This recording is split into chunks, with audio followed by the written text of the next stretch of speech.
Hey guys, it's Tahira, and today I'm doing my TBR for the reading rush. So, I know that last time I said that I'd be posting a lot more videos on this channel, and then I took like a 3-week break, so clearly I was a liar. I was actually out of town. I was in New York for a few weeks for a summer program, and I didn't pre-film any videos, so that's my reason for a 3-week break. I actually have a reason. It's not just like I was shocked at how much I missed filming there. So I'm here and the reading rush is coming up next week and I'm so excited. But anyway, this will be my third reading rush. The reading rush, it used to be the booktubeathon. It'll be my third time doing it. I'm so excited, and every year I have just so much fun with the video challenges and the reading challenges. I always end up reading a ton during the week, which I'm really excited about. I usually don't read 7 books like I usually, but my TBR is still 7 books because I'm being super ambitious, but like overall I'm not gonna get to 7 books. I'm gonna get to like maybe 3 or 4, but I'm being super ambitious and going with a 7-book TBR, which I'm excited to show you right now. So the first reading challenge for this year's reading rush is to read a book with purple on the cover, and for this one I chose Labyrinth Lost by Zoraida Cordova. The challenge was it can be any amount of purple, it can be a little purple, it can be a lot of purple, but here clearly you can see, I don't know, it looks blue in the camera, but like it's purple, like it's purple. So yeah, there's like a lot of purple in this cover, which is perfect. I'm really excited about this book.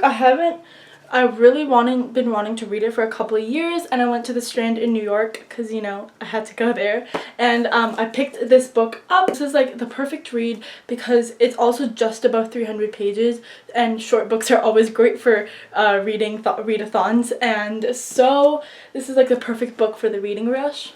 I don't know much about this, but reading from the summary, it seems like it's about this girl named Alex who is a bruja, a witch, and she absolutely hates magic. So she tries to perform a ritual to rid herself of magic, but she accidentally makes her family vanish into thin air, and she has to figure out how to get them back by the help of other people. It seems like a really good read and a fast read because it's like 315 pages or 20 pages or something like that, so it's like a really quick read, and I'm really excited to read it for this year's reading rush. The next reading rush challenge for this year is to read a book in the same spot for the entire time, and for this one I'm gonna go with On the Come Up with Angie Thomas. This book is Angie Thomas's second book. Everyone loved The Hate U Give, as did I. It was really popular and it dealt with a lot of really relevant themes to today, but this book follows a girl named Bree who wants to be a rapper, and she goes viral and then something happens. I don't really know much about it, but I'm really excited because it's Angie Thomas and I love Angie Thomas's writing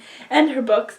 So yeah, I usually read at night in my bed, but for this challenge I'm really gonna like try to challenge myself and read outside.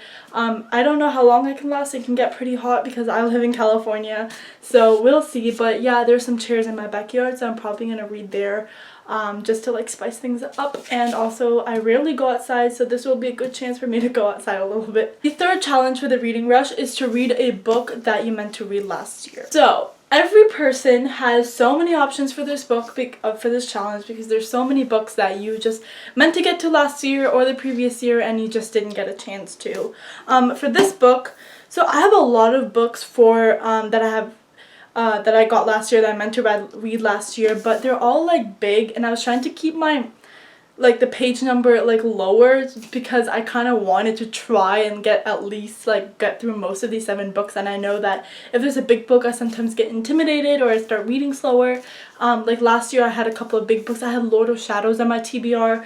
That's not a great choice for a readathon. So yeah, this one I went for a short one, and it's Notes from My Captivity by Kathy Parks. It's actually really funny because last year I actually won one of the video challenges, which is so cool, and this was my prize book for that Ariel sent me, which is really cool. So I'm going to be getting a chance to read that book this year, which is really cool. So yeah, I don't really know much about it. I think it's about this girl who goes on this trip, and I have no idea. It's about some Russian wildlife and some trip. I don't know exactly what it's about, but it sounds interesting, and it's really cool because, you know, I won it last year's booktubeathon and I'll be reading it this year for the Reading Rush, so it all comes in full circle. The fourth challenge for the Reading Rush this year is to read an author's first book / their debut novel, and for this one I'm gonna go with We Hunt the Flame by Hafsa Faizal. This, I believe, is Hafsa Faizal's first book, and it's a fantasy novel following this girl named, it's an Arabian inspired fantasy novel following this girl named Zafira, who has to disguise herself as a man and go into this cursed forest to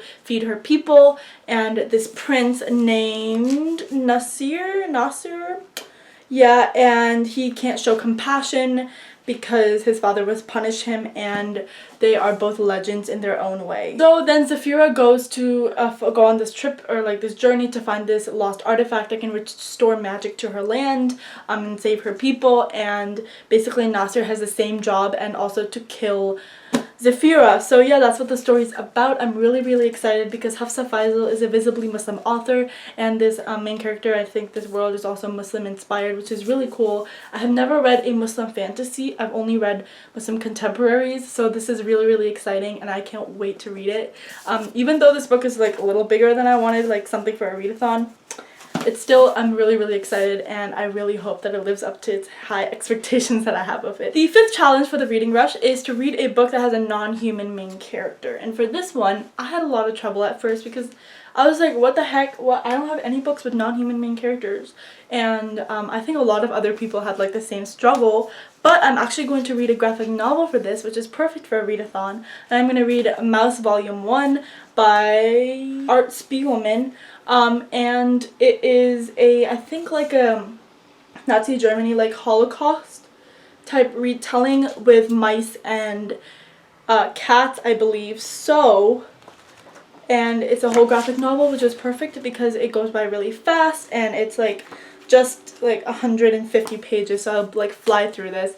So yeah, I finally found a book that has a non-human main character, which is really nice, and it's also a graphic novel, which is perfect. So the sixth challenge for the Reading Rush is to read a book that has 5 or more words in the title, and for this one I'm gonna read, or try to read, With the Fire on High by Elizabeth Acevedo. This is Elizabeth Acevedo's second book. Her first book, The Poet X, I really want to read that as well, but this was the one that I saw in Amazon Books in New York, so I picked it up, and it also has purple on the cover, so that's cool. It follows this girl named Imani.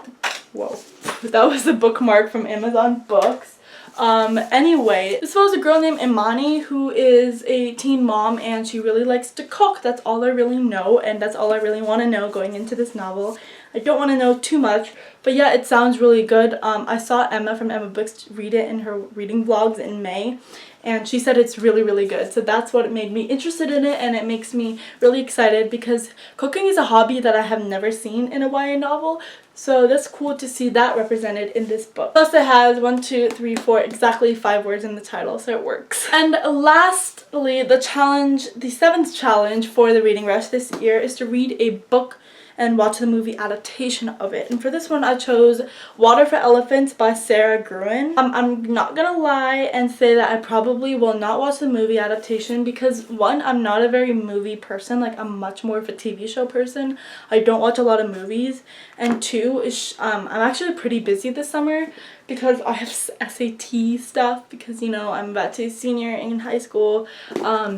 But yeah, I have SAT stuff. I have my driving test is literally the week of the Reading Rush, so I'm gonna have to practice for that. And yeah, I just probably won't have time for watching a 2-hour movie. So I'm just gonna read this book because that's what the readathon is about. So I'll be reading Water for Elephants, which I believe is about a circus, obviously. And then this guy, and he falls in love with a girl, and he meets an elephant.